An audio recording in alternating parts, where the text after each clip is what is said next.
At noon today, the bell rang here at the St. Paul's Episcopal Church in Salt Lake, while in Ogden, a prayer vigil was going on at the same hour. Bless those who are in grief, God. Father, we just ask that you would bless them like never before. Dozens of people filled the Embry Chapel AME Church in Ogden to hear 9 religious leaders from various churches pray on behalf of the 9 victims in South Carolina. And what this reminds me of, we don't know the day or the hour or how we are leaving here. Outside, song and release of balloons to commemorate those lives lost. At St. Paul's Episcopal Church in Salt Lake, parishioners helped ring the bell in the tower above. In honor of the victims, the bell continued to ring for 9 minutes.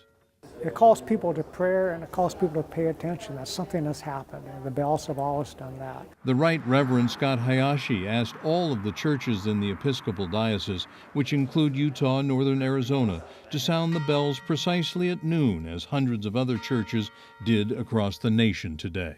I think many people feel helpless in the face of everything that happens. And as long as we can make a witness and call attention, then I think we've done something to advance, hopefully, into a conversation and a movement in the country to address the violence itself. More than a dozen people gathered to participate in the bell ringing. Bishop Hayashi and others attending the upcoming Episcopal General Convention in Salt Lake are planning an anti-violence march and rally on Sunday, June 28th, to urge people of faith to speak out and take action against gun violence.